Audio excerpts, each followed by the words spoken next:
નમસ્કાર મિત્રો, હું નરેન્દ્ર પરમાર એડવોકેટ.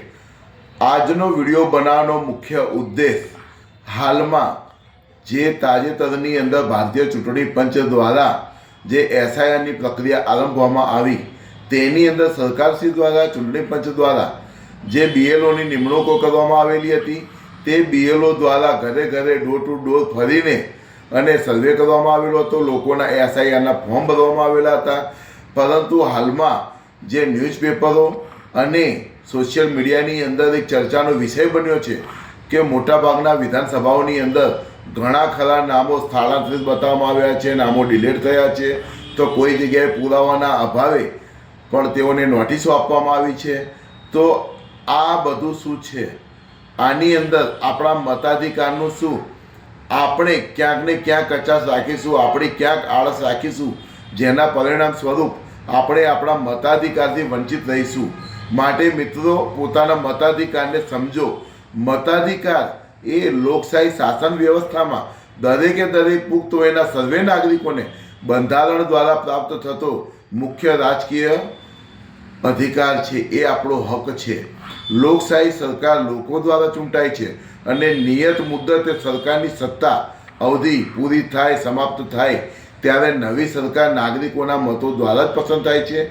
મતાધિકાર લોકશાહીના નાગરિકોનો સરકારને પસંદ કરવા માટેનો બુનિયાદી મૂળભૂત અધિકાર છે. આપણે આપણા મતાધિકારને સામાન્ય ગણવો ના જોઈએ, કારણ કે મતાધિકાર દ્વારા જ આપણે યોગ્ય સરકાર નિમી શકીએ છીએ. અને આપણે આપણા મતાધિકારથી શા માટે વંચિત રહીએ? હાલમાં સરકારશ્રી દ્વારા ભારતીય ચૂંટણી પંચ દ્વારા જે એસઆઈઆરની પ્રક્રિયા કરવામાં આવી રહી છે, તો તેની અંદર આપણું નામ ખરેખર મતદાર યાદીમાં ચડ્યું છે કે નથી ચડ્યું તે તપાસવાની નૈતિક ફરજ આપણી પોતાની છે. તમારી નજીકમાં જે કોઈ પણ રાજકીય પક્ષના આગેવાનો રહેતા હોય કે પછી બીએલઓ તમારા વિસ્તારમાં જે કોઈ આવ્યા હોય કે પછી ચૂંટણી વિભાગની નજીકની કોઈ પણ ઓફિસ શાખાની અંદર જઈને તપાસ કરો કે તમારું નામ છે કે નથી. હાલમાં જે લોકો સ્થળાંતરિત બતાવવામાં આવ્યા હોય કે જે લોકોએ ફોર્મ ન ભર્યા હોય તેવા લોકોના નામો ડિલીટ થયા છે અને ઘણા ખરા લોકોને તો નોટિસો પણ આપવામાં આવી છે કે જેમનું એસઆઈઆરના નિયમ મુજબ 2002ની યાદીમાં નામ કે કોઈ ડોક્યુમેન્ટના અભાવ હોય. અન્ય ઘણા બધા કારણો છે કે જેના કારણે નામ ડિલીટ કરવામાં આવ્યા છે. તો આજે જે લોકોને નોટિસો આપવામાં આવી હોય બીએલઓ દ્વારા, તે લોકોએ તાત્કાલિક તેઓના ડોક્યુમેન્ટ સાથે જે પણ તારીખ આપવામાં આવે તારીખે ફરજિયાતપણે હાજર રહેવું.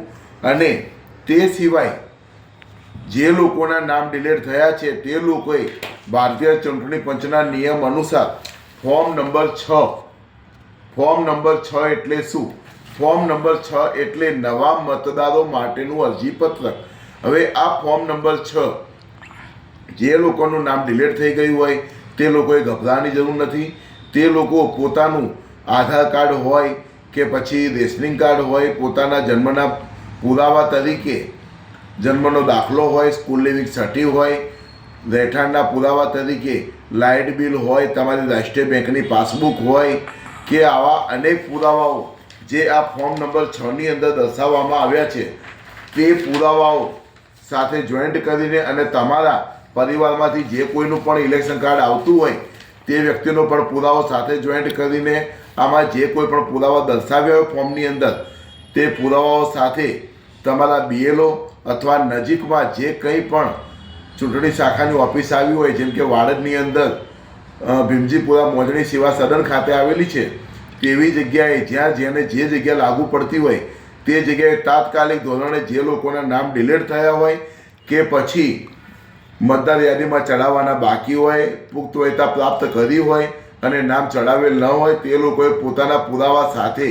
તાત્કાલિક તમારા બીએલઓ અથવા ચૂંટણી શાખાનો કોન્ટેક્ટ કરો અને તાત્કાલિક ધોરણે ફોર્મ ભરો. અને હાલમાં જે બીએલઓએ જણાવ્યું તે મુજબ હાલમાં કંઈક છેલ્લો તબક્કો એસઆઈઆરનો ચાલે છે. હવે સાચું શું ખોટું શું મને ખ્યાલ નથી, પરંતુ છેલ્લો તબક્કો છે, આ ચર્ચાનો વિષય બન્યો છે. માટે આપણી પોતાની નૈતિક ફરજ છે કે આપણે આપણા મતાધિકારથી વંચિત ના રહીએ અને મતાધિકારને સમજો, કારણ કે મતાધિકારના આધારે જ તમે સરકાર નિમી શકો છો અને પોતાના હક અધિકારો મેળવી શકો છો. માટે તાત્કાલિક ધોરણે જે લોકોએ પણ નામ કમી થયા હોય કે પછી ફોર્મ ભરવાના બાકી હોય, પુખ્તતા પ્રાપ્ત કરેલી હોય તે લોકોએ તાત્કાલિક ધોરણે પોતાનું ફોર્મ ભરી દેવું, જે મારી આપ સૌ મિત્રોને નમ્ર વિનંતી છે.